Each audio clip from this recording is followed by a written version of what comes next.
বাংলাদেশ ঘটনারে ঘটতে আছে ভাই, সেই ঘটনা নিয়ে কথা বলবো ভাই। শিশু হত্যা করে বাংলা দেশ ভাই, যেন ঢাকা শহর হইছে বাইরে 7 বছরের শিশু, চট্টগ্রাম হইল বাইরে 4 বছরের শিশু। নারী নির্যাতন হয় তারা, জানি না রে মানুষ কি অমানুষ তারা। তাই নিয়ে কথা আমি কিছু বলে যাব, বাংলাদেশের পরিস্থিতি এখন তুলে ধরব। বাংলাদেশের সরকার এখন জনগণের সরকার, নামে সরকার ভাই, তাই করে না কাজ তারা। স্বরাষ্ট্রমন্ত্রী আছে যাই তার আইনার, সংসদ বৈশা তারা করে আইন কথা। 1972 সালেরই কথা তারা সংসদে উঠায় ধরে, তাই যেন কথা।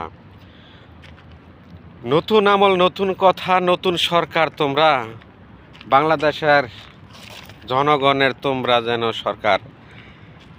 যেমনি আইছো তেমনি থাকো, বাইত হবে না তোমার হুশ। পাবলিকে যখন তোমায় দিবে রে দাওয়াই, যাইতে হবে সব কিছু সাইরা ইন্ডিয়া যেন ভাই।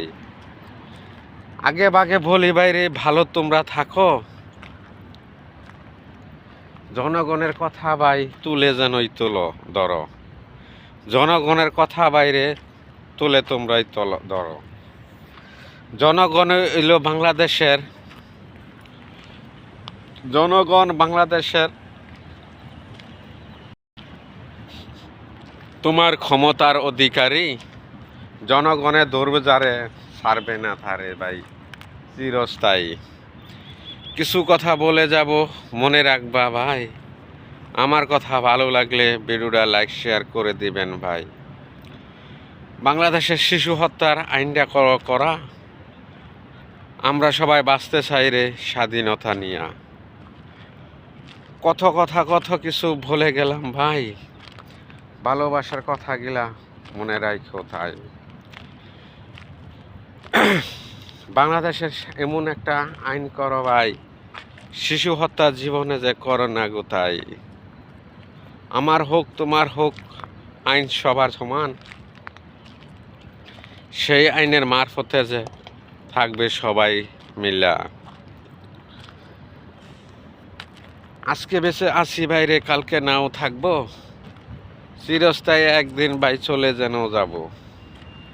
এই জন্য সবাই বাইরে ভুলে যেন যাই, নামাজ রোজা করো ভাই তোমরা যেন তাই। কি বলবো, অনেক কথা বলে যেন যাই, সুরে সুরে তোমার কথা আমি যেন কই। দেখতে দেখা যায় রে ভাই দুনিয়াটা সুন্দর, ময়রা দেখো বাইরে নাই রে কোনোই সুন্দর। অন্ধকারে দুনিয়া যেমন আছে ভরা,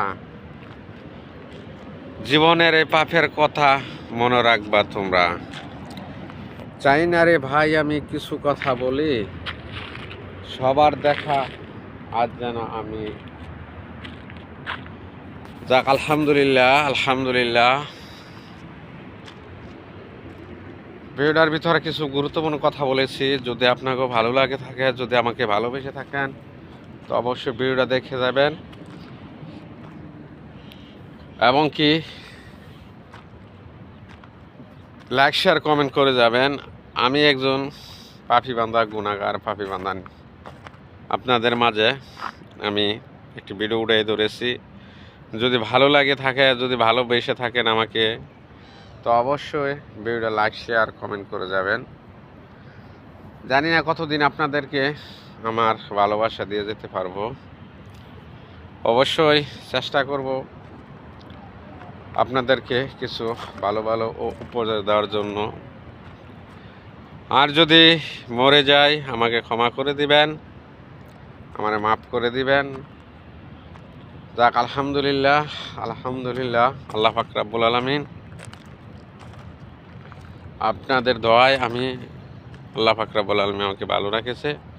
ফজরের নামাজ পড়ে নাস্তা করে আসলাম আপনাদের মাঝে কিছু একটি ভিডিও উপহার দেওয়ার জন্য। যাক ভিডিওটা লম্বা হয়ে যাচ্ছে, তো বেশি কথা বলবো না। তো আলহামদুলিল্লাহ, ভালো থাকবেন, সুস্থ থাকবেন। ওই কামনা করে বিদায় নিলাম। আসসালামু আলাইকুম ওয়া রাহমাতুল্লাহি ওয়া বারাকাতুহু।